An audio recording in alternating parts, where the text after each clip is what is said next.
जय मसीह मण्डली, आशा छ तपाईहरु सबै परमेश्वरको वचन, परमेश्वरको बाइबल साथमा लिएर परमेश्वरको वचन सुन्न, परमेश्वरको आराधना गर्न, उहाँको स्तुति प्रशंसा गर्नको निम्ति तयार हुनुहुन्छ। विशेष गरेर म तपाईहरुलाई जानकारी दिउँ। आजदेखि हामी मिकाको पुस्तकलाई हेर्दैछौँ र तपाईले बाइबल खोलेर तपाईको छेउमा राख्नुभयो भनेदेखि वचन सुन्दाखेरि तपाईलाई अझै सजिलो हुनेछ बुझ्नको निम्ति। तपाईहरु धेरै कति दिनदेखि जुम संगतिमा पनि देख्न पाइरहेको छैन। त्यसैले म तपाईहरुलाई अनुरोध गर्दछु, हुन सक्छ भनेदेखि जुम संगतिमा आउने कोसिस गर्नु होला। तर यो कुरा पनि तपाईहरुलाई जानकारी गराउँ कि तपाईहरु जुम संगतिमा उपस्थित नभए तापनि तपाईहरुको निम्ति प्रार्थना भने हामीले गरि नै रहेका छौं। तपाईहरुलाई बिर्सेका छैनौं, तपाईहरुलाई भुलेका छैनौं। तपाईहरु हामीहरूको प्रार्थनामा निरन्तर हुनुहुन्छ, किनकि ख्रीष्टले हामीलाई प्रेम गर्नुभयो। त्यसकारणले गर्दाखेरि ख्रीष्टको प्रेमको कारण हामी तपाईहरुको लागि प्रार्थना गर्न छोडेका छैनौं। त्यसैले म तपाईहरुलाई हौसला दिन्छु, उत्साह दिन्छु। हुन सक्छ भनेदेखि जुम संगतिमा आउने र हामीसँग जोडिने प्रयास गर्नु होला, अथवा कलबाट पनि हामी जोडिन सक्छौं। र आशा छ तपाईहरु सबैजना आफ्नो ठाउँमा ठिकै हुनुहुन्छ होला र परमेश्वरको आराधना र महिमा गर्नको निम्ति तपाईहरुलाई हौसला र उत्साह दिन चाहन्छु। आउनुहोस्, आजको वचन, आजको आराधनाको सेवा संगति सुरु गर्नुभन्दा अघि प्रार्थनामा परमेश्वरसँग अगुवाई मागौँ अनि त्यहाँबाट आजको आराधना संगतिलाई सुरु गर्नेछौँ। आउनुहोस्। स्वर्गीय पिता, तपाईलाई धन्यवाद छ। हामी तपाईका मानिस, तपाईको आराधना गर्न, तपाईको स्तुति गान गाउन, तपाईको जय जयकार गर्न, तपाईको नाउँ चाल्नको निम्ति भेला भएका छौँ। हाम्रो साथमा तपाईको पवित्र आत्माद्वारा हामीलाई तपाईलाई आत्मा र सत्यतामा पुज्न र तपाईको स्तुति प्रशंसा गर्नको निम्ति हामीलाई सहयोग गर्नुहोस् पिता। र हामीहरूबाट तपाईले महिमा लिनुहोस् र हाम्रो हृदयलाई तयार गर्नुहोस्, ताकि हामीहरूले एउटा साँचो शुद्ध हृदयबाट तपाईलाई महिमा दिन सकौँ, तपाईको आराधना गर्न सकौँ। धन्यवाद छ येशू ख्रीष्टको उच्च अनि पवित्र नाममा, आमेन।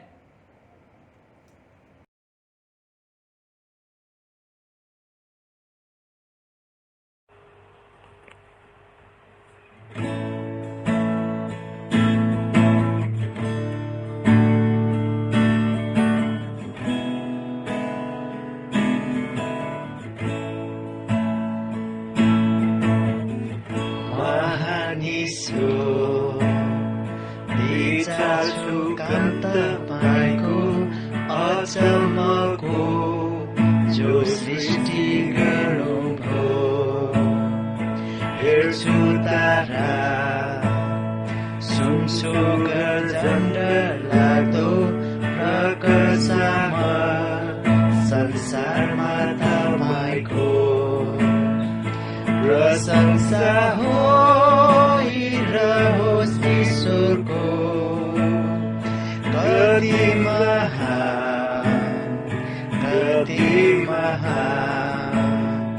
प्रशंसा होइरहोस् ईश्वरको। कति महान पहाड पर्वत जङ्गलमा जब घुम्छु, पन्छीहरू म सुन्छु गाएको। सुन्दर पहाड देखि म तल हेर्छु, कलकलावा खोलाको सुन्दछु। प्रशंसा होइरहोस् ईश्वरको।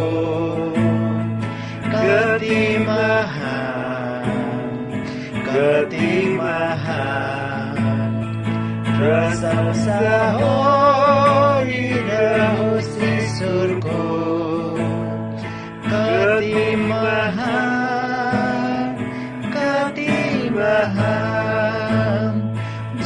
पिताले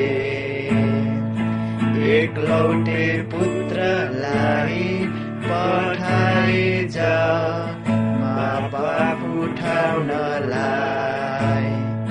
मेरो बदली क्रुसैमा उनी चढी उद्धार मेरो गरेर गर्व हाय प्रशंसा होइरहोस् ईश्वरको कति महान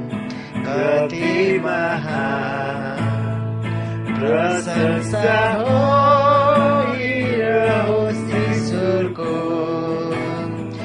कति महान जय ध्वनि सा येशू संसारमा आउँछन् असीम आनन्द सजान्छन् उहाँ विनम्र उनलाई उहाँ पुज्नेछु महान ईश्वरको गर्छु प्रशंसा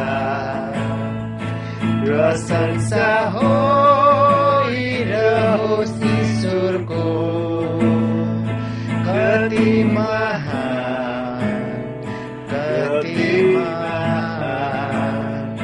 प्रशंसा होइरहोस् ईश्वरको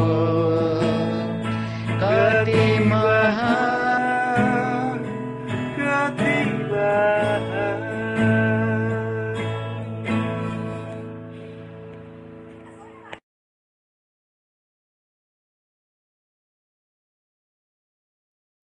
ख्रिस्टमा अति नै मेरो प्यारा दाजुभाइ तथा दिदीबहिनीहरूमा ख्रिस्टीय न्यानो अभिवादन सहित जय मसी।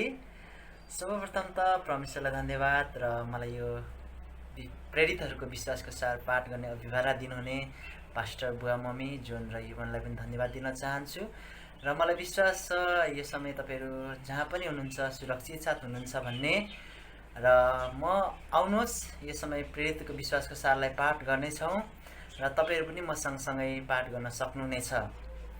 म विश्वास गर्दछु एक परमेश्वर सर्वशक्तिमान पिता स्वर्ग र पृथ्वी सृष्टि गर्नुहुने माथि अनि उहाँको एक्लै पुत्र हाम्रा प्रभु येशू ख्रिस्टमाथि जो पवित्र आत्माको शक्तिद्वारा गर्भधारण हुनुभयो, कन्या मरियमदेखि जन्मनुभयो, जसले पन्तियस पिलातसको अधीनमा दुःख भोग्नुभयो, जो क्रुसमा टाँगिनुभयो, मर्नुभयो, गाडिनुभयो, तेस्रो दिनमा मरेकाहरूबाट बाउरी उठ्नुभयो, स्वर्गमा चढी जानुभयो अनि सर्वशक्तिमान परमेश्वर पिताको दाहिने हातपट्टि बस्नुभएको छ, जहाँदेखि उहाँ जिउँदा र मरेकाहरूको न्याय गर्नलाई फेरि आउनुहुनेछ।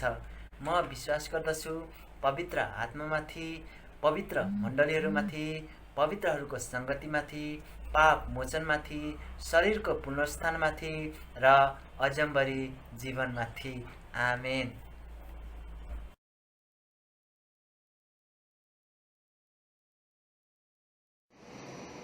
जय मसीह सम्पूर्ण बाबा मम्मी लगायत दाजुभाइ दिदीबहिनीहरूमा विशेष परमेश्वरलाई धन्यवाद दिन चाहन्छु र मलाई अभिभारा दिनुहुने पास्टर जुन शिवागढी बाबालाई पनि धन्यवाद दिन्छु, किनभने उहाँले मलाई परमेश्वरको वचन पाठ गर्ने अभिभारा दिनुभएको छ। आउनुहोस् तपाईँहरू पनि मसँगै सहभागी हुन सक्नुहुनेछ। मिका 1 अध्यायको 1देखि 16सम्म। यहुदाका राजाहरू योताम, आहाज र हिजकियाका शासनकालमा मोरेसेतमा बस्ने मिका कहाँ आएको परमप्रभुको वचन यो दर्शन जो तिनले सामरिया र यरुशलेमको विषयमा देखेका थिए। हे जाति जातिका मानिस हो, तिमीहरू सबैले सुन। हे पृथ्वी र त्यसमा भएका सबै ध्यानसित सुन कि परमप्रभु आफ्नो पवित्र मन्दिरबाट परमप्रभु परमेश्वर नै तिमीहरूका विरुद्धमा साझी हुन्। सामरिया र यरुशलेमको विरुद्धमा न्याय हेर, परमप्रभु आफ्नो वासस्थानदेखि आउँदै हुनुहुन्छ। उहाँ तल ओर्लनुहुन्छ र पृथ्वीका उच्च स्थानहरूमा टेक्नुहुन्छ। आगोमा मैन पग्ले जस्तै र भिरालो ठाउँबाट पानी बगेझै ती पर्वतहरू उहाँको चरणमुनि पग्लन्छन् र उपत्यकाहरू टुक्रिन्छन्। यी सबै याकुबको अपराधको कारण र इजरायलका घरानाका पापको कारणले गर्दा भएका हुन्। याकुबको अपराध के हो त? के त्यो सामरिया होइन? यहुदाको अग्लो स्थान के हो? के त्यो यरुशलेम होइन? यसकारण म सामरियालाई घोडा ढुङ्गाको थुप्रो र दागबारी लाउने ठाउँ बनाइदिनेछु। म त्यसका ढुङ्गाहरू बेसीमा हालिदिनेछु र त्यसका जगहरू नाङ्गा बनाइदिनेछु। त्यसका सबै मूर्तिहरू टुक्रै टुक्रा पारिनेछन्। त्यसका सबै मन्दिरका उपहारहरू आगोले जलाइनेछन्। त्यसका सबै मूर्तिहरू म ध्वंस पारिदिनेछु। ती उपहारहरू वेश्याको ज्यालाबाट त्यसले सञ्चय गरेकी हुनाले वेश्याकै ज्यालाहरू छै ती फेरि प्रयोग गरिनेछन्। यसकारण म रुँदै विलाप गर्नेछु। म खाली खुट्टाले र नाङ्गै हिँड्नेछु। म स्याल झै कराउनेछु र लाटोपचेरो झै विलाप गर्नेछु, किनकि त्यसको घाउ निको हुने छैन। त्यो यहुदासम्म आएको छ, त्यो मेरो प्रजाको ढुक्कासम्म पुगेको छ, अर्थात् यरुशलेमसम्मै पुगेको छ। गातमा यो नसुनाऊ, रुँदै नरोऊ। बेत ओप्रामा धुलामा लुटपुट गर। ए साफिरमा बस्नेहरू हो, नाङ्गा र लज्जित भएर निस्किजाऊ। सनानमा बस्नेहरू बाहिर आउने छैनन्। बेत एजेल शोक गर्दैछ, त्यसको रक्षा गर्ने ठाउँ तिमीहरूबाट लगिएको छ।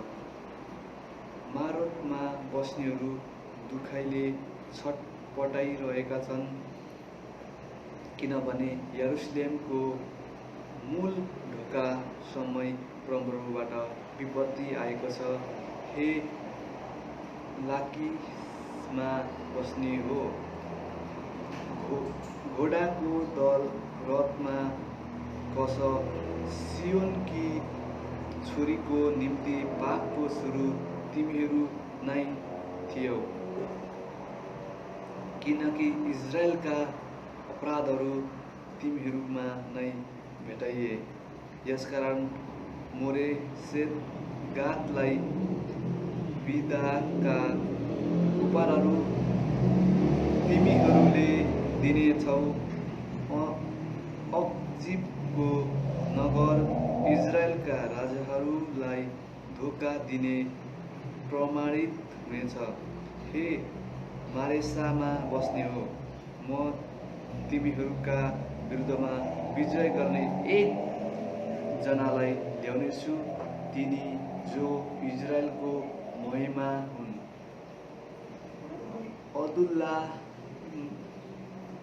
अदुल्लाममा आउनेछन्। आफ्ना प्यारा बालकहरूका निम्ति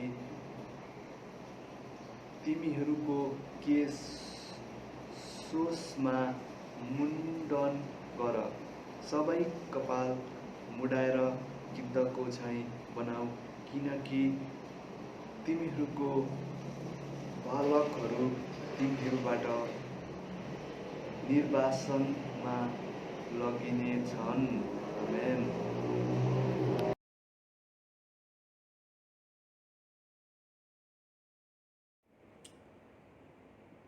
सबैलाई ख्रिस्टको पवित्र नाममा जय मसीह।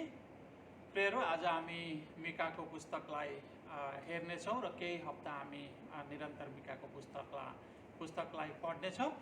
आउनुहोस् परमेश्वरको वचन सुन्नुभन्दा अघि परमेश्वरको समीपमा प्रार्थनासँग जाउँ। आउनुहोस्। स्वर्गीय पिता, हामी तपाईँलाई धन्यवाद दिन्छौँ। यस सुन्दर समय फेरि पनि हामी तपाईँका मानिस, तपाईँको वचनको वरिपरि भेला भएका छौँ। पवित्र आत्माद्वारा हामीलाई सिकाउनुहोस्, हामीलाई ज्ञान बुद्धि विवेक दिनुहोस्, हामीलाई बुझ्ने शक्ति र सामर्थ्य दिनुहोस्, हाम्रा हृदयका आत्मिक आँखाहरूलाई खोलिदिनुहोस् र हाम्रो आत्मिकी बुझ्ने शक्तिलाई खोलिदिनुहोस्, ताकि हामीले तपाईँको वचन बुझ्न सकौँ। तपाईँलाई धन्यवाद छ। हे परम प्रभु, मेरा चट्टान, मेरा उद्धारक, मेरो मुखका शब्द र मेरो हृदयको ध्यान तपाईँको दृष्टिमा ग्रहण योग्य हुन्। येशू ख्रिस्टको उच्च अनि पवित्र नाममा आमेन। प्रियहरू, आज हामी मिकाको एक अध्यायलाई हेर्नेछौँ। सो तपाईँहरूले मिकाको पुस्तक निकालेर साथमा राख्नुभयो भनेदेखि तपाईँलाई सजिलो हुनेछ वचन अझै गहिरो रूपले बुझ्नको निम्ति। आउनुहोस्, म मिकाको पृष्ठभूमिको बारेमा अलिकति बताउँ र अलिकति तपाईँहरूलाई म जानकारी गराउँ। आज हामीहरूको वचन अलिकति लामो हुनसक्छ, किनकि म तपाईँहरूलाई मिकाको पृष्ठभूमि सहित मिकाको सम्पूर्ण किताबको बारेमा अलिकति समग्रमा समेट्ने प्रयास गर्नेछु। आउनुहोस्, त्यसो हुँदाखेरि तपाईँहरूलाई मिकाको पुस्तक बुझ्नको निम्ति अति नै सजिलो हुनेछ। इस्रायल सोलोमन राजाको सेकपछि दुई राज्यमा विभाजित भएको थियो। इस्रायलका 10 कुलहरू मिलेर उत्तरी राज्य इस्रायल बनाएका थिए भने दक्षिणी राज्य यहुदा 2 कुल मिलेर बनाएका थिए। असैया र मिका यहुदा राज्यका अगमवक्ता थिए। असैया र मिका भने होसे उत्तरी राज्यका अगमवक्ता थिए। उत्तरी राज्यको राजधानी सामारिया थियो र दक्षिणी राज्यको राजधानी यरुसलेम पर्दथ्यो।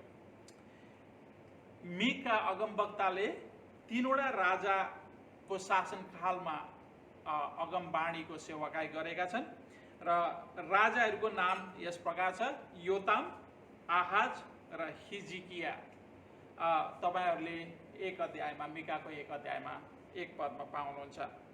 राजाहरूको शासनकालमा, ती 3 राजाहरूको शासनकालमा मिका अगमवक्ताको सेवाकाई हामीहरूले पाउँदछौँ। मिकाको पुस्तक 3 मुख्य भागमा विभाजित गरिएको छ। 3 मुख्य भागमा विभाजित गरिएको छ र पहिलो भाग क इस्राएलीहरूको न्याय, मिका 1 अध्यायको 2 देखि 2 अध्यायको 11 पदसम्म हामीहरूले पाउँदछौँ। ख इस्राएलीहरूको उद्धार, मिका 2 अध्यायको 11 देखि 13 पद। त्यसै दोस्रो भाग क इस्राएलीहरूको न्याय, मिका 3 अध्यायको 1 देखि 12। ख इस्राएलीहरूको उद्धार, 4 अध्यायको 1 देखि 5 अध्यायको 15 पदसम्म। अनि त्यस्तै अन्तिम तेस्रो भाग क इस्राएलीहरूको न्याय, मिका 6 अध्याय 1 देखि 7, 6 अध्यायको 1 पददेखि 7 अध्यायको 7 पदसम्म पाइन्छ भनेदेखि ख इस्राएलीहरूको उद्धार, मिका 7 अध्यायको 8 पददेखि 20 पदमा पाइन्छ। यो चाहिँ मिकाको पृष्ठभूमि हो र यसरी मिकालाई 3 भागमा विभाजित गरेर हेर्न सकिन्छ। र आज हामी पहिलो भाग क खण्डलाई पढ्ने छौँ। भन्नाले चाहिँ मिकाको 1 अध्यायलाई हामी पढ्नेछौँ, खलाई चाहिँ हामी दोस्रो हप्ता हेर्नेछौँ। मिका यहुदाका अगमवक्ता भए पनि उनले दुवै राज्यको बारेमा अगमबाणी बोलेका थिए। यहुदा र इस्रायल दुवै राज्यको बारेमा चाहिँ उनले अगमबाणी बोलेका थिए। मिका नामको अर्थ हो परमप्रभु जस्तो को छ। मिका नामको अर्थ हो परमप्रभु जस्तो को छ। प्रियहरू, आज मैले वचनको शीर्षक लिएको छु मूर्ति पूजक इस्राएलीहरूप्रति परमेश्वरको जल्दो क्रोध।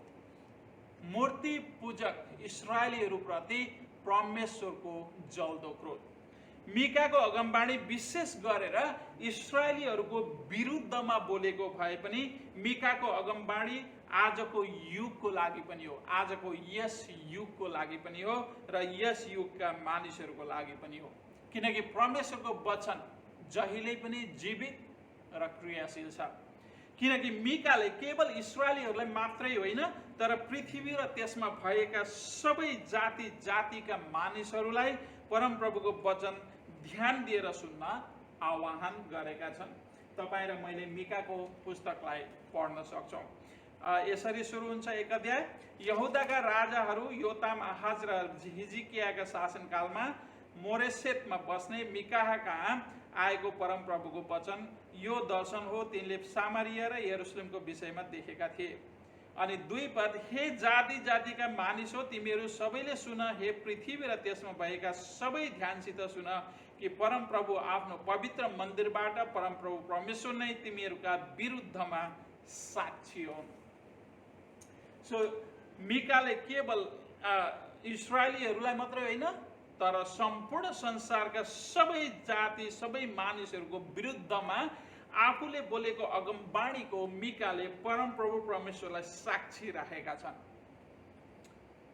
किनभने पृथ्वी र त्यसमा भएका सबै जाति जातिका मानिसहरूको विरुद्धमा प्रचार गरेको समाचार सबै जाति जातिका मानिसहरूलाई लगाएको आरोप सत्य र साँचो छ।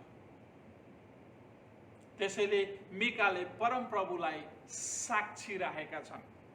उनले कहेको अगमबाणी सत्य हो भनेर। किनभने इस्राएलीहरू र पृथ्वी र त्यसमा भएका सबै जातिका मानिसहरूमा कुनै पनि कुराको अन्तर छैन। सबै एउटै ड्याङका मुलाहरू हुन्। कसैमा पनि फरक छैन, न त इस्राएली न त इस्राएलदेखि पछाडिका मानिसहरू न त आजका युगका मानिसहरू, कसैमा पनि केही फरक छैन। सबै एउटै ड्याङका मुलाहरू हुन्। किनकि पृथ्वीमा एक साँचो र सत्य सृष्टिकर्ता परमेश्वरको खोजी गर्ने प्रियहरू कोही पनि छैन, कोही पनि छैन। किनकि बाइबलले नै भन्दछ परमेश्वरले स्वर्गबाट हेर्नुहुन्छ कसैले परमेश्वरलाई खोज्छ कि भनेर, तर उहाँले कसैलाई पनि पाउनुहुन्न। सो न त इस्राएलीहरूको पालामा न त अहिलेको युगमा मानिसहरू अविनाशी परमेश्वरको महिमा साटेर सृष्टिकर्ता परमेश्वरलाई पुज्नु पर्ने ठाउँमा सृष्टि गरिएका विनाशी मानिस, चराचुरुङ्गी, चारखुट्टे जनावर र घस्रने जीवहरूका मूर्तिहरू पुज्नमा लागेका छन्। मानिसहरूले परमेश्वरलाई चिनेर पनि परमेश्वरलाई दिनुपर्ने महिमा दिँदैन, न त धन्यवाद नै चढाउँछ। मानिसहरूले आफूलाई बुद्धिमानी सम्झे पनि उनीहरूको निर्बुद्धि, अज्ञानता र मूर्खता मूर्ति पूजाबाट छर्लङ्ग र स्पष्ट रूपमा देखिन्छ। मानिसले आफूलाई जति सुकै ज्ञानी र बुद्धिजीवी सम्झे पनि उनीहरूको मूर्खता, उनीहरूको अज्ञानता, उनीहरूको निर्बुद्धिपन मूर्ति पूजाबाट छर्लङ्ग देखिन्छ। किनभने मूर्तिहरू कालीगरका परिकल्पना र हातका सिप हुन्। कालीगरले माटो मुछेर बनाउने गर्छ। भन्ने कुरा प्रत्येक मानिसलाई थाहा छ र मानिसले आफ्नै आँखाले कालीगरले मूर्ति बनाएको पनि देखेका छन्। तर पनि मानिसहरू सृष्टिकर्ता परमेश्वरको आराधना गर्नुको सट्टा मूर्तिहरूको अघि निहुरिन्छन्, मूर्तिलाई ढोग्छन्। कालीगरले बनाएको परिकल्पनालाई तिमी मेरो भगवान हौ, तिमी मेरो परमेश्वर हौ भनेर उनीहरूलाई पुज्ने गर्छन्। मानिसका हातका कल्पनाका अगाडि झुक्ने गर्छन् र ढोग्ने गर्छन्। अनि मानिसले सोच्छ म बुद्धिजीवी छु, तर बाइबलले भन्छ मानिसहरू सबै बेखाममा भएका छन्। यसकारण बाइबलमा भनिएको छ मानिसले आफूलाई बुद्धिमानी सम्झे पनि परमेश्वरको नजरमा प्रत्येक जाति जातिको मानिस निर्बुद्धि, अज्ञानी र मूर्ख हुन् परमेश्वरको नजरमा। किनभने बुद्धिमानी ज्ञानी मानिसले मूर्ति होइन सत्य परमेश्वरको खोजी गर्दछ प्रियहरू, र उहाँको आराधना गर्दछ। सत्य परमेश्वरको आराधना गर्न भोकाउँदछ ज्ञानी र बुद्धिजीवी मान्छे। बाइबल धर्मशास्त्रमा लेखिएको छ प्रत्येक मानव उहाँमा जिउँछन् अथवा परमप्रभुमा जिउँछन् जो सृष्टिकर्ता हुनुहुन्छ, र उहाँमा चहल पहल गर्छौँ र उहाँमा हाम्रो अस्तित्व छ। हामी मानिसको अस्तित्व, सम्पूर्ण सृष्टिको अस्तित्व परमेश्वरमा निर्भरता छ। त्यसैले सत्य परमेश्वरको खोजी गर्ने हरेक मानिसको लागि परमेश्वर टाढा हुनुहुन्न, तर मानिसहरू आफ्ना विचारमा बेकममा भएर कालीगरका परिकल्पना र हातका सिपको अघि निहुरिने गर्दछन्। प्रियहरू, मूर्ति पुजेर म बुद्धिमानी छु, ज्ञानी र बुद्धिजीवी छु भन्नु शरम लाग्दो र लाज मर्दो कुरा हो। मूर्ति पुजेर म बुद्धिमानी छु, ज्ञानी र बुद्धिजीवी छु भन्नु शरम र लाज मर्दो कुरा हो। प्रियहरू, संसारको बनावटबाट हामीले संसारको बनावटलाई नै पनि हेरौँ र संसारमा भएका यावत थोकलाई हेरौँ, सृष्टि गरिएका कुराहरूले नै सृष्टिकर्ता परमेश्वर हुनुहुन्छ भन्ने कुराको स्पष्ट रूपमा गवाही दिएको छ। त्यसैले सृष्टिकर्ता परमेश्वरलाई पूजा नगरेर सृष्टि गरिएका कुराहरू पुजेर म बुद्धिमानी, ज्ञानी र बुद्धिजीवी छु भन्नु आफैले आफैलाई थप्पड हानेर आफ्नै बेइज्जत गरे जस्तो हो। आफैले आफैलाई थप्पड हानेर आफैले आफैलाई बेइज्जत गरे जस्तो हो।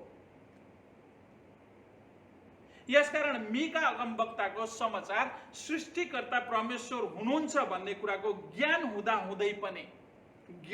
हुँदै पनि सृष्टि गरिएका मूर्तिहरू पुज्ने इस्राएली लगायत पृथ्वीका प्रत्येक जातिहरूका मानिसहरूका लागि हो। यो केवल इस्राएलीहरूको लागि मात्रै होइन, यो प्रत्येक मानिस, सबै जातिका मानिसहरूको लागि हो जसले आफैले आफैलाई मूर्ति पुजेर बुद्धिमान सम्झिने गर्दछन्। तर परमेश्वरको नजरमा मूर्ति पुज्नेहरू सबै मूर्ख हो भनेर चाहिँ बाइबलमा भनिएको छ। सृष्टिकर्ता परमेश्वर एक हुनुहुन्छ र सबै मानिसहरू उहाँका सृष्टि हुन्। सृष्टिकर्ता परमेश्वर एक हुनुहुन्छ र सबै मानिस उहाँका सृष्टि हुन्। मानिसलाई परमेश्वरले आफ्नै स्वरूप र प्रतिरूपमा सिर्जनु भयो भनेर बाइबलको पहिलो पुस्तक उत्पत्तिमा भनिएको छ। परमेश्वरले एक व्यक्ति अब्राहमलाई बोलाएर उनीबाट इस्राएल जाति खडा गर्नुभयो। यो कुरा हामीलाई थाहा छ, किनभने इस्राएलीहरूबाट अरू पृथ्वीका सबै मानिसहरूले परमेश्वरलाई चिनेको र उहाँको आराधना गरेको परमेश्वर चाहनुहुन्थ्यो। तर दुःखको कुरा प्रियहरू, दुःखको कुरा, इस्राएलीहरू अरू जातिका मानिसहरूलाई परमेश्वर चिनाउनुको सट्टा आफै अरू मानिसहरू, आफ्ना वरिपरिका अरू मानिसहरू जस्ता भएर कनानीका बेकममा बाल देवता र असेरा देवीहरूको मूर्ति पुजेर आत्मिकी व्यभिचार गरे। इस्राएलीहरूले 10 आज्ञाभित्रबाट पहिलोदेखि, तपाईँहरूले 1 अध्यायलाई पढ्नुभयो भनेदेखि 10 आज्ञा जुन परमेश्वरले प्रस्थानको किताबमा दिनुभएको छ। 20 अध्यायमा इस्राएलले 10 आज्ञाभित्रबाट पहिलो आज्ञादेखि 7औं आज्ञासम्म भङ्ग गरे। आउनुहोस् मिका 1 अध्यायको 6 देखि 7 पदलाई हामी एकछिन पढौँ।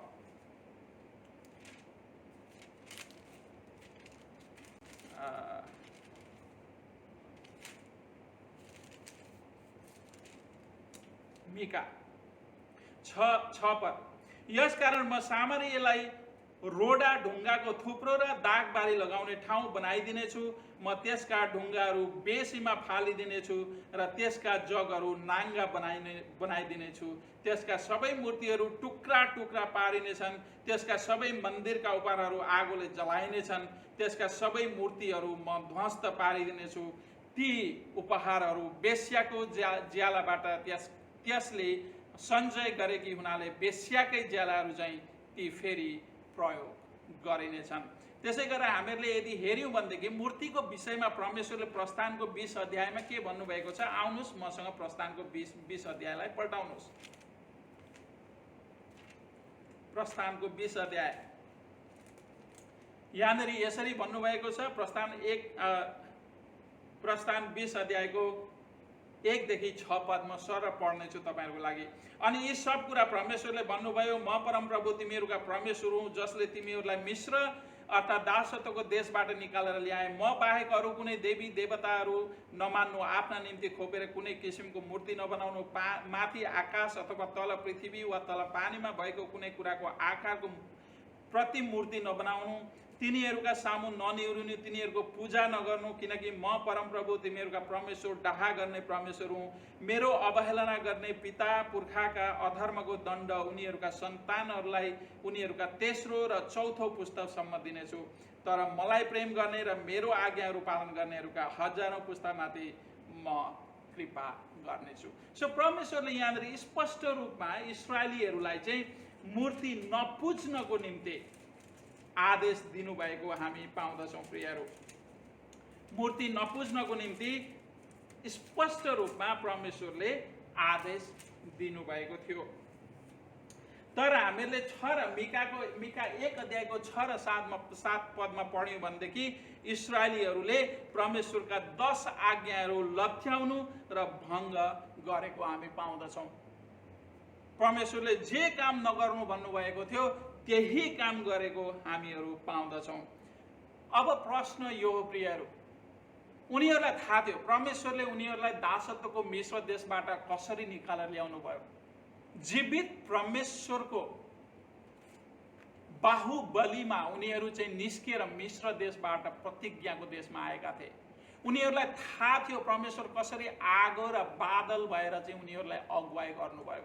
उनीहरूलाई थाहा थियो परमेश्वरले कसरी चाहिँ एउटा लाल समुद्रलाई 2 भाग पारेर चाहिँ उनीहरूलाई सुक्खा जमिनबाट चाहिँ लाल समुद्र पार गराउनु भयो।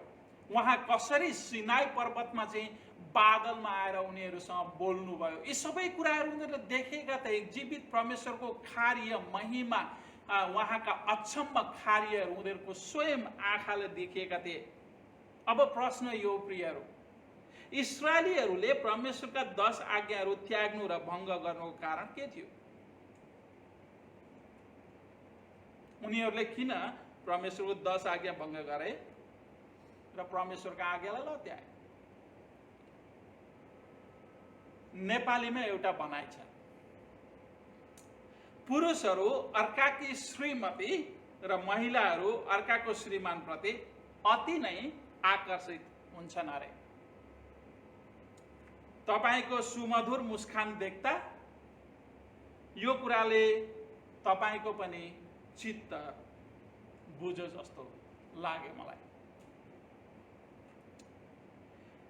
मेरो गाउँको नजिक माइखोलाको छेउमा एउटा धर्म स्थान छ, ठाउँ छ जहाँ विभिन्न जातिहरूका 1 हप्ता 15 दिनका धर्म पुराणहरू लाग्ने गर्दछन्। पुराणमा आजकल तपाईहरुले हेर्नुभयो भनेदेखि पुराणमा बुढापाकालाई भन्दा तन्देरीहरूलाई आकर्षित भएको देखिन्छ। तन्देरीहरू अति नै आकर्षण भएको देखिन्छ। एक हप्तासम्म अथवा 15 दिनसम्म त्यो ठाउँमा मानिसहरू बसेर दिनरात बसेर चाहिँ ती कामहरू गर्ने गर्दछन्। उनीहरूको लागि पुराण मौकामा चौका खेल्ने एक अति नै राम्रो बहाना भएको देखिन्छ। युवा र युवतीहरूको रमिता हेर्न साँझ परेपछि जानुपर्छ, साँझ परेपछि जानुपर्छ अनि रमिता देखिन्छ। कनानीका बाल देवता र असेरा देवीका मन्दिरमा वर्षमा एक पटक खुल्लम खुल्ला यौन क्रीडा हुने गर्दथ्यो, खुल्लम खुल्ला यौन क्रीडा हुने गर्दथ्यो। इस्राएलीहरू कनानीहरूका मूर्तिप्रति आकर्षित हुनुको कारण उनीहरूको अभिलाषा थियो, उनीहरूको अभिलाषा, शारीरिक अभिलाषाले उनीहरूलाई परमेश्वरको आज्ञा तोड्न, परमेश्वरको आज्ञा लत्याउन अग्रसर गरेको हामीहरू पाउँदछौँ। अभिलाषा, आफ्नो शारीरिक अभिलाषाप्रति इस्राएलीहरू अन्धा भएर एक सत्य परमेश्वरलाई कनानीका मूर्तिहरू जस्तै एक देवताको रूपमा हेर्न थाले, कनानीहरूका मूर्ति जस्तै एक देवताको रूपमा हेर्न थाले। आज हामीले नेपालमा पाउँदछौँ एउटा झुटो शिक्षा निक्लिएको छ जसले आफूलाई क्रिस्चियन भन्छन् तर उनीहरूले ख्रिस्टलाई करोडौं देवता मध्येको एक देवताको रूपमा हेर्ने गर्दछन्। जसरी कनानी अथवा जसरी इस्राएलीहरूले एक परम प्रभु जीवित परमेश्वर सृष्टिकर्तालाई चाहिँ उनीहरूले त्यसरी नै हेर्न सुरु गरेका थिए। उहाँले दिएका 10 आज्ञा भङ्ग गरेर आफ्नो उद्धारकर्ता परमेश्वरलाई छोडेर मूर्तिहरूसँग पहिला गए। इस्राएलीहरू मूर्ति पुजेर आत्मिकी व्यभिचार गरे। अब तपाईहरू आफै भन्नुहोस् प्रियहरू, तपाईँ आफै भन्नुहोस्, विद्रोही इस्राएलीहरूसँग परमेश्वरले कस्तो व्यवहार गर्दा ठिक हुन्छ त र न्यायसङ्गत होला त? अवश्य पनि विद्रोहीहरूले दण्ड पाउनुपर्छ, अवश्य पनि दण्ड पाउनुपर्छ। उनीहरूले जानी जानी गरेको पापको सजाय दिनै पर्छ। उनीहरूले आफ्नो आज्ञाकारिताको मोल चुकाउनै पर्छ। परमेश्वरको प्रेम र कृपा र अनुग्रहलाई कुल्चनेहरूको न्याय पक्का पनि हुनै पर्छ, किनकि अन्याय हो जहिले पनि। अन्यायले सुरक्षा पाउन मिल्दैन, अन्यायको न्याय हुनुपर्दछ। यसकारण मिका भन्छन् 3 अध्यायमा 3 पदमा, 1 अध्यायको 3 पदमा हेर्नुहोस्, हेर परमप्रभु आफ्नो वासस्थानदेखि आउँदै हुनुहुन्छ, आफ्नो वासस्थान पवित्र मन्दिरबाट उहाँ आउँदै हुनुहुन्छ। उहाँ तल ओर्लुनुहुन्छ र पृथ्वीका उच्च स्थानहरूमा टेक्नु हुनेछ। प्रियहरू, बाल देवता असेरा देवीका मूर्तिहरू विशेष गरेर उच्च ठाउँमा चाहिँ स्थापित गरेर पूजा गर्ने चलन थियो। जसरी नेपालमा हामी हेर्न सक्छौँ, धेरै उच्च ठाउँहरूमा मन्दिरहरू राखिएको हामी देख्दछौँ। त्यसरी नै कनानीहरूले पनि उच्च स्थानहरूमा उनीहरूका देवता राख्ने गर्दथे। र यहाँनिर मिकाले के भन्छन् त भन्दाखेरि परमप्रभु ओर्लन हुनेछ र पृथ्वीका उच्च स्थानहरूमा टेक्नु हुनेछ अथवा मूर्तिहरूको ठाउँकामा उहाँले टेक्नु हुनेछ। जब परमेश्वरले पृथ्वीका उच्च स्थानहरूमा टेक्नुहुन्छ त्यस बेला उच्च स्थानहरूको अवस्था के होला त? त्यस बेला उच्च स्थानहरूको अवस्था के होला त? अथवा त्यस बेला मूर्तिहरूको के होला त? भर्खरै हामीहरूले 6 र 7 पदलाई हेरौँ। आउनुहोस्, फेरि पनि म तपाईँलाई मिकाको 6 र 7 पद पढिदिन्छु। जब परमेश्वर आउनुहुन्छ तहस नहस हुन्छ। यसकारण म सामरियालाई रोडा ढुङ्गाको थुप्रो र दागबारी लगाउने ठाउँ बनाइदिनेछु। म त्यसका ढुङ्गाहरू बेसीमा फालिदिनेछु र त्यसका जगहरू नाङ्गा बनाइदिनेछु। त्यसका सबै मूर्तिहरू टुक्रै टुक्रा पारिनेछन्, त्यसका सबै मन्दिरका उपहारहरू आगोले जलाइनेछन्। त्यसका सबै मूर्तिहरू म ध्वस्त पारिदिनेछु। ती उपहारहरू बेश्याको ज्यालाबाट त्यसले सञ्चय गरेको हुनाले बेश्याकै ज्यालाहरूसँग ती फेरि प्रयोगमा गरिनेछन्। अनि त्यहाँबाट 3 पदमा हेर्नुहोस् के भनिएको छ। हेर, परमप्रभु आफ्नो वासस्थानदेखि आउँदै हुनुहुन्छ, उहाँ तल ओर्लनुहुन्छ र पृथ्वीका उच्च स्थानमा टेक्नुहुन्छ। आगोमा मैन पग्ले झैँ र भिरालो ठाउँबाट पानी बगे झैँ ती पर्वतहरू उहाँको चरणमुनि पग्लन्छन् र उपत्यकाहरू टुक्रिनेछन्। देख्दै हुनुहुन्छ, जब परमप्रभु ओर्लनुहुन्छ सबै कुराको तहस नहस हुन्छ। आगोमा मैन पग्ले झैँ र भिरालो ठाउँमा पानी बगे झैँ पर्वतहरू र पर्वतमाथि स्थापित गरेका मूर्तिहरू परमप्रभुको चरणमुनि पग्लिनेछन्। किनकि परमप्रभुको विरुद्धमा उठ्ने कुनै मूर्तिको शक्ति छैन। उहाँ परमप्रभु परमेश्वर हुनुहुन्छ, ब्रह्माण्डका मालिक हुनुहुन्छ, ब्रह्माण्डका सृष्टिकर्ता हुनुहुन्छ र उपत्यकाहरू टुक्रिन्छन्, फुट्छन्, 2 भाग हुन्छन्, तहस नहस हुन्छ। सबै मूर्तिहरू टुक्रा टुक्रा पारिनेछन्। परमप्रभुको क्रोध आगोले जलाइनेछ। सबै मूर्तिहरू परमप्रभुले ध्वस्त पार्नुहुनेछ। केही पनि रहने छैन प्रिय, केही पनि रहने छैन।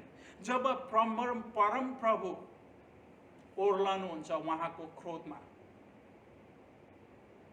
पर्वतहरू पनि मैन जस्तो पग्लिन्छन् प्रिय, मैन जस्तो पग्लिन्छन्। मूर्तिहरू ध्वस्त पार्नुका साथै इस्राएलीहरू र उनीहरूका छोराछोरी नाङ्गै र लज्जित भएर खाली खुट्टा प्रतिज्ञाको देशबाट निकालिनेछन्, बेइज्जत गरेर निकालिनेछन्। उनीहरूलाई भेडा बाख्रा जस्तो डोरीले बाँधेर लगिनेछ। कसैका आँखा निकालिनेछ, कसैलाई मारिनेछ। जसरी आदम र हव्वा चाहिँ प्रतिज्ञाको देशबाट उनीहरू पनि खेदिनेछन्।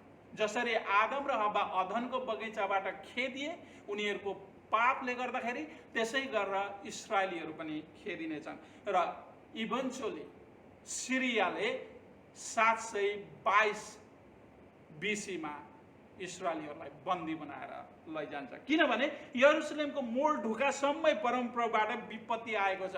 इस्राएलीको हेर्नुहोस् है त, इस्राएलीहरूको पाप केवल उनीहरूमा मात्रै नहेर कोरानो भाइरस जस्तो सर्दै सर्दै सर्दै यहुदा राज्यमा पनि पुगेको हामी पाउँदछौँ। त्यसैले यहाँनिर उनले भन्छन् मूल ढोकासम्मै परमप्रभुबाट विपत्ति आएको छ। इस्राएलीहरूमाथि परमप्रभुबाट आइपर्ने विपत्ति र महान सङ्कट मिकाले आफैले अनुभव गर्दै उनले 8 देखि 16 पदमा हेर्नुहोस् कसरी विलाप गरेका छन्।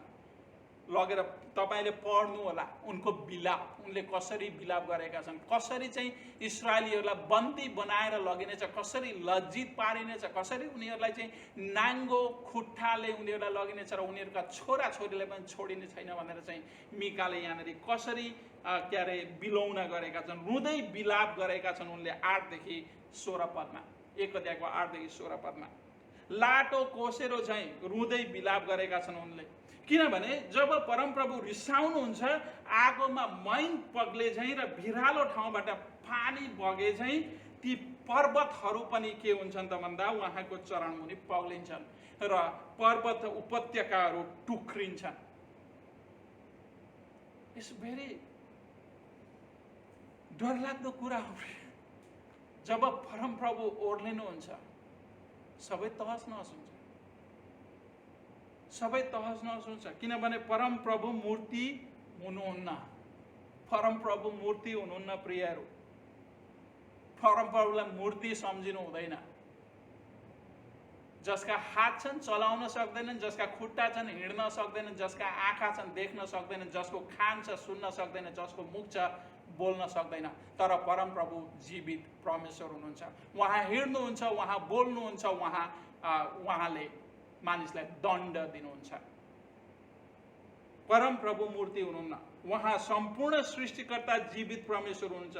यसकारण हिब्रूले भनेका छन् 10 अध्याय गरेर हामीहरूले पढ्यौँ भने हिब्रूमा पाउँछौँ, जीवित परमेश्वरको हातमा पर्नु डरलाग्दो कुरा हो। जीवित परमेश्वरको हातमा पर्नु डरलाग्दो कुरा हो। त्यसैले पावल भन्छन् कोरिन्थीको किताबमा 10 अध्यायमा, इस्राएलीहरूले जस्तै हामीले खराबीको इच्छा नगरौँ भने पुरानो करार हाम्रो चेतावनीको लागि लेखिएको हो। इस्राएलीहरूले जस्तै खराबीको इच्छा नगरौँ भने पुरानो करार हाम्रो चेतावनी र शिक्षाको लागि लेखिएको हो। फेरि के हो, हामीले सतर्क रहनुपर्छ। परमेश्वरलाई एउटा मूर्ति जस्तो सम्झिनु सबैभन्दा ठुलो मूर्खता। पुरानो करारमा जब इस्राएलीहरूले परमेश्वरका आज्ञा तोडेर विद्रोह गर्थे, परमेश्वरले उनीहरूलाई पहिले चेतावनी दिनुहुन्थ्यो, जसरी मिकाद्वारा चेतावनी दिँदै हुनुहुन्छ। जब उनीहरूले चेतावनीको व्यवस्था गरे, पश्चाताप नगरेपछि, व्यवस्था गरेर पश्चाताप नगरेपछि उनीहरूको न्याय परमेश्वरले गर्नुहुन्थ्यो।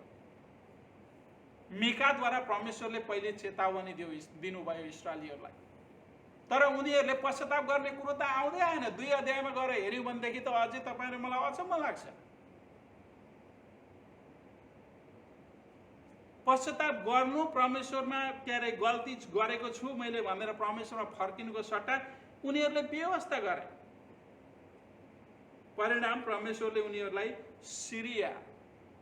एसिरिया भन्ने देश ल्याएर बन्दी बनाएर पठाउनु भयो, प्रतिज्ञाको देशबाट निकाल्नु भयो। तर धर्मीहरूलाई उहाँले उद्धार गर्नुहुन्छ।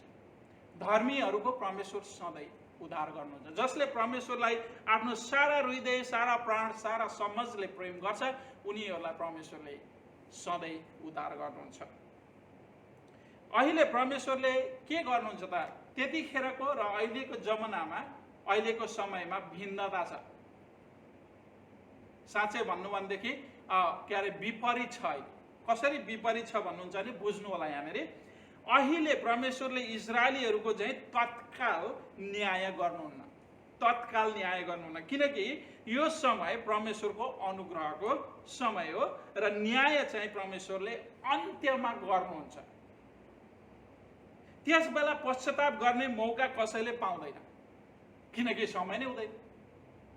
इस्रायलको पारामा त के हुन्थ्यो, परमेश्वरले चेतावनी दिनुहुन्थ्यो, उनीहरूलाई पश्चाताप गर्ने समय हुन्थ्यो, अनि पश्चाताप गरेनन् भने उनीहरूलाई चाहिँ परमेश्वरले देशबाट निकाल्नुहुन्थ्यो अथवा दण्ड दिनुहुन्थ्यो, अनि दण्ड पाइसकेपछि फेरि उनीहरूले पश्चाताप गरेर परमेश्वरमा फर्किने मौका पाउँथे। तर अब त्यो हुँदैन, किनभने परमेश्वरले अहिले यस समय अनुग्रह दिनुभएको छ मानिसहरूलाई उहाँमा फर्किनको निम्ति। तर जुन दिन परमेश्वर आउनुहुन्छ त्यो दिन पश्चाताप गर्ने मौका कसैले पाउँदैन। परमेश्वरको न्यायबाट र दण्डबाट कोही पनि उम्कँदैन, कोही उम्कन सक्दैन। यसकारण इस्राएलीहरूले आफ्नो पाप र अपराधले निम्त्याएको परमेश्वरको दण्ड र न्यायका कुराहरू परमेश्वरले युगको अन्त्यमा सबै अधर्मी र पापीहरूको निश्चित रूपमा न्याय गर्नुहुन्छ र दण्ड दिनुहुन्छ भन्ने कुराको इस्राएलीहरूको इतिहास हाम्रो लागि उदाहरण र चेतावनी,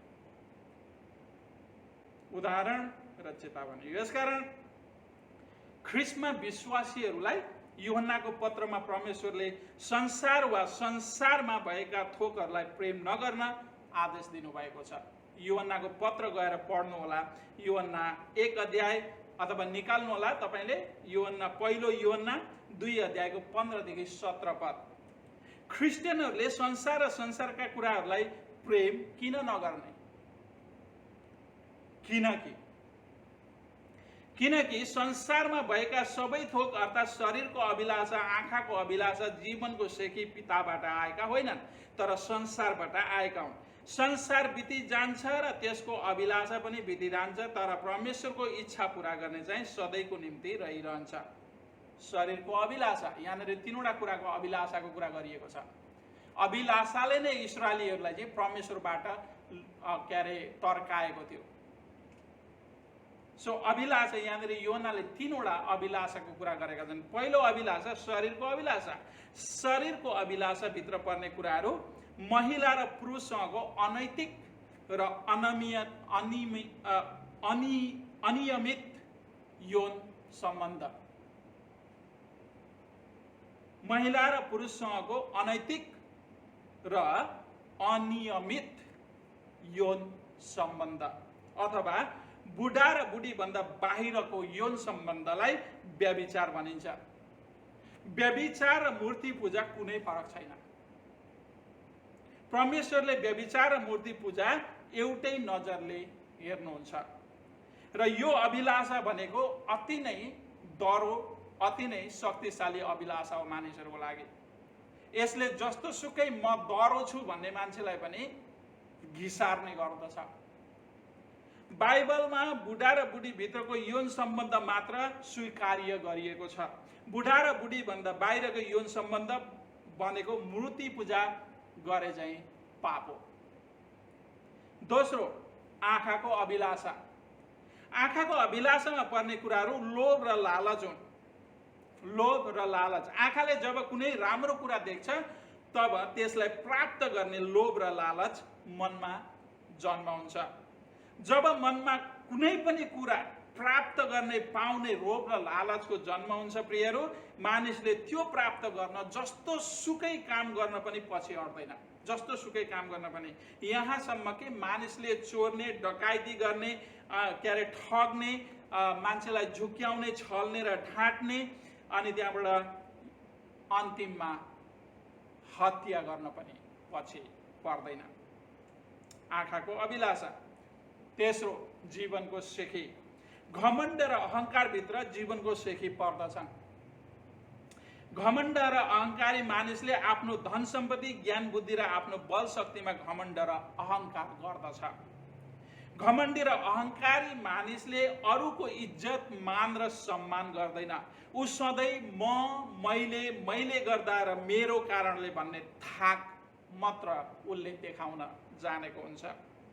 यी तीन स्वभाव, शरीरको अभिलाषा, आँखाको अभिलाषा र तपाईको जीवनको सेखी, यी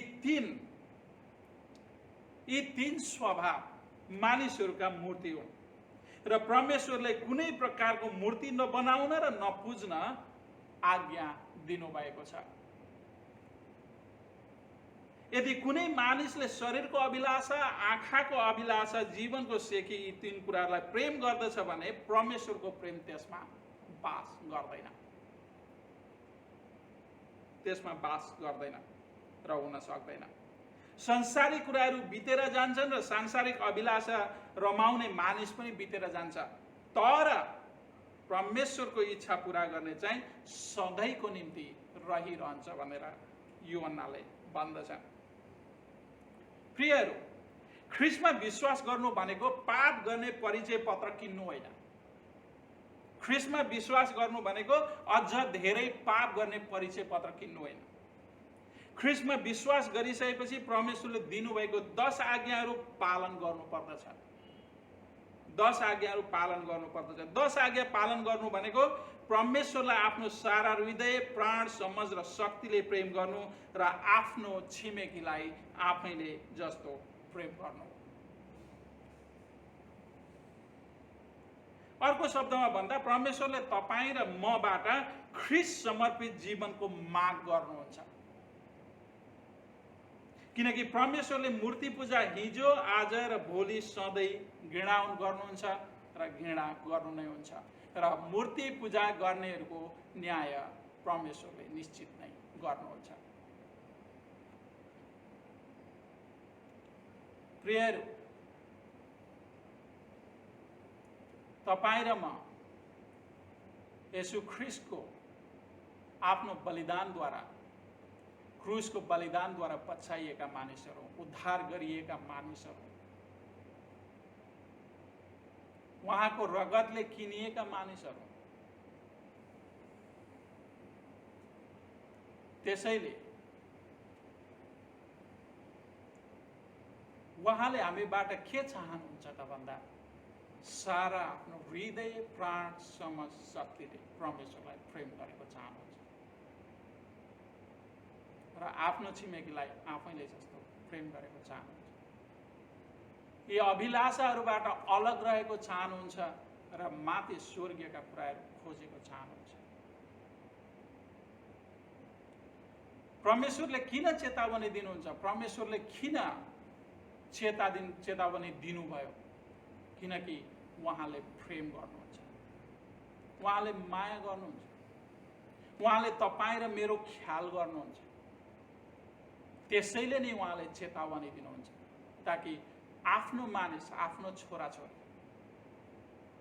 गलत बाटोबाट फिर्कियोस् र सही र साँचो बाटोमा हिँड्न सकोस् भनेर नै उहाँले चेतावनी दिनुहुन्छ। अथवा परमेश्वरले चाहिँ हामीलाई सधैँभरि सतर्कता गराउनुहुन्छ। किनभनेदेखि उहाँ तपाईँ र मेरो परमेश्वर हुनुहुन्छ, उहाँ तपाईँ र मेरो पिता हुनुहुन्छ र उहाँले तपाईँ र मलाई ताडना पनि दिनुहुन्छ। कतै हामी पनि यी शरीरका अभिलाषाहरूलाई आफ्नो मूर्तिको रूपमा पुजिरहेका त छैन। त्यसैले म तपाईहरुलाई आजको वचनबाट एउटा प्रश्न छोडेर जाँदैछु। कतै तपाई पनि मूर्ति पूजक इस्राएलीहरू जस्तै मूर्ति पूजक क्रिस्चियनमा त पर्नुहुन्न?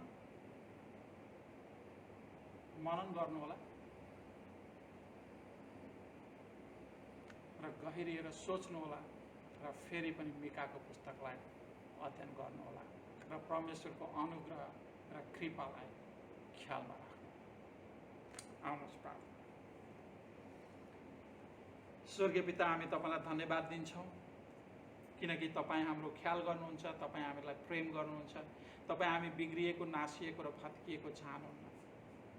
त्यसैले हामीलाई तपाईले ताडना पनि दिनुहुन्छ र हामीलाई सही र साँचो बाटोमा डोर्याउनको निम्ति चेतावनी दिनुहुन्छ, सिकाउनुहुन्छ, सच्याउनुहुन्छ र धार्मिकतामा तालिम दिनुहुन्छ। तपाईलाई धन्यवाद छ, तपाईले हामीहरूको निम्ति हामीहरूको ख्याल राख्नु भएको निम्ति, हामीलाई सही र साँचो बाटोमा मार्गमा सधैँ डोर्याउनु भएको निम्ति हामी तपाईलाई धन्यवाद दिन्छौँ। धन्यवाद छ आजको वचनको निम्ति, यो मनन गर्नको निम्ति हामीलाई सहयोग गर्नुहोस् र मनन गरेर हामी आफ्ना भुल गल्तीहरूबाट पश्चाताप गरी फर्किन सकौँ र फेरि तपाईको अनुग्रह कृपा प्राप्त गर्न सकौँ। तपाईलाई नै महिमा होस्। येशू ख्रीष्टको उच्च अनि पवित्र नाम, आमेन।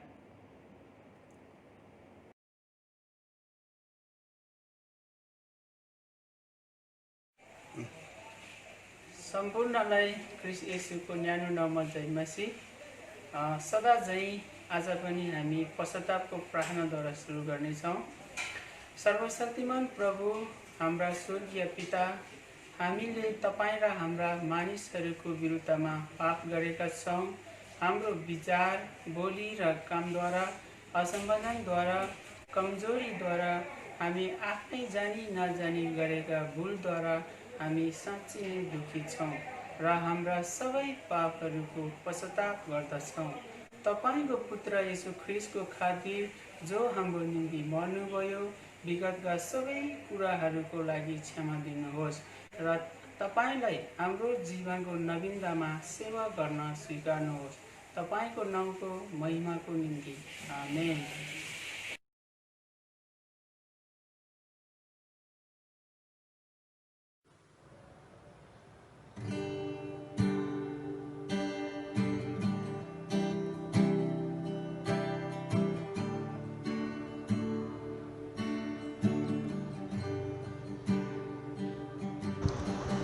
तोडफोड गरी जोड्नुहोस् फेरि ख्रीष्ट स्वयं जिउनुहोस्।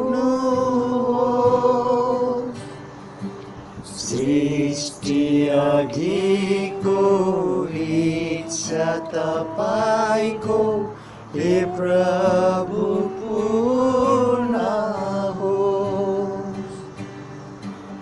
तोडफोड गरी जोड्नुहोस् फेरि ख्रीष्ट स्वयं जिउनुहोस्।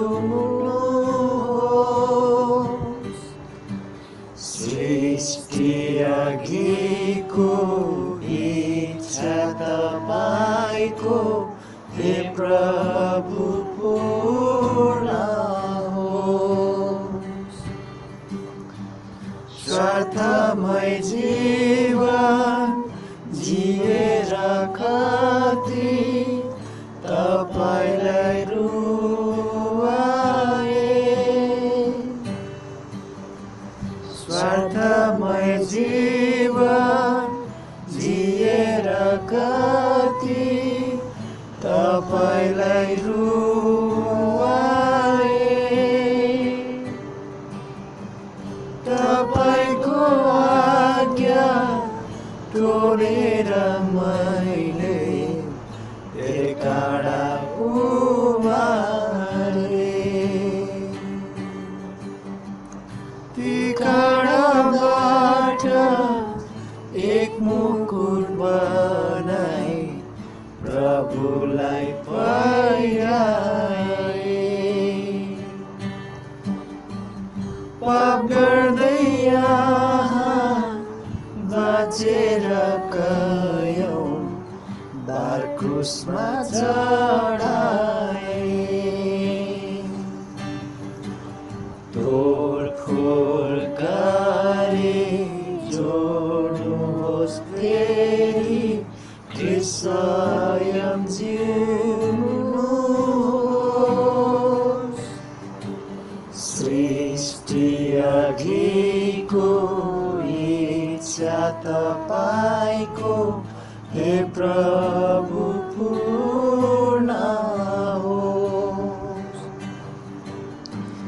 जिउन चाहन्न हारेको जीवन ख्रीष्ट रहित भएर। जिउन चाहन्न हारेको जीवन ख्रीष्ट रहित भएर। जिउन चाहन्छु जयवन्त जीवन ख्रीष्टभित्र भएर।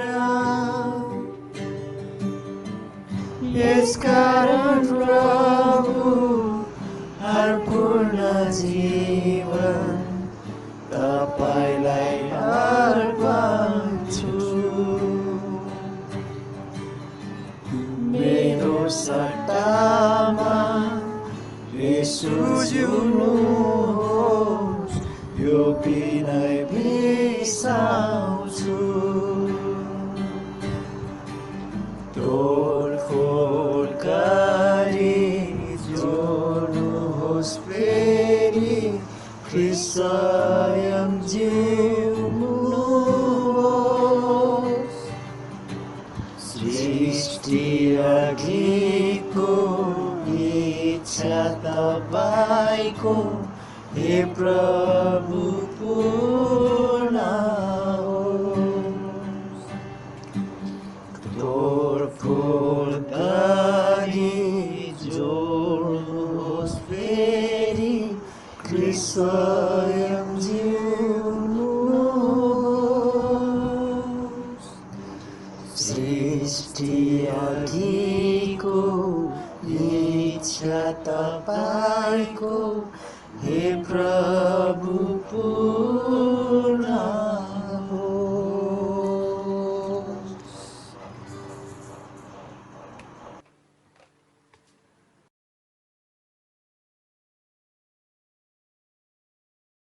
यहाँहरू सम्पूर्णलाई फेरि पनि स्वागत गर्दछु। आउनुहोस् हामी प्रभुले सिकाउनु भएको प्रार्थना गर्नेछौँ। हे हाम्रा पिता जो स्वर्गमा हुनुहुन्छ, तपाईको नाउँ पवित्र होस्, तपाईको राज्य आओस्, तपाईको इच्छा स्वर्गमा जस्तै छ त्यस्तै यस पृथ्वीमा पुरा होस्। हामीलाई आज हाम्रो दैनिक भोजन दिनुहोस्। हाम्रा अपराध क्षमा गर्नुहोस् जसरी हामीले पनि आफ्ना अपराधीहरूलाई क्षमा गरेका छौँ। हामीलाई परीक्षामा पर्न नदिनुहोस् तर दुष्टबाट छुटाउनुहोस्, किनभने राज्य, पराक्रम र महिमा सदा सर्वदा तपाईँकै हुन्। आमेन।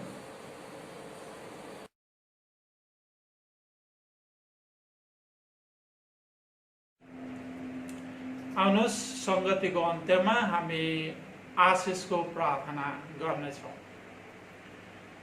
परमेश्वर पिताको प्रेम, पुत्र येशू ख्रीष्टको अनुग्रह, पवित्र आत्माको सेवा र सङ्गति हामीहरूसँग हिजो, आज र सदा सर्वदा रहिरहोस्।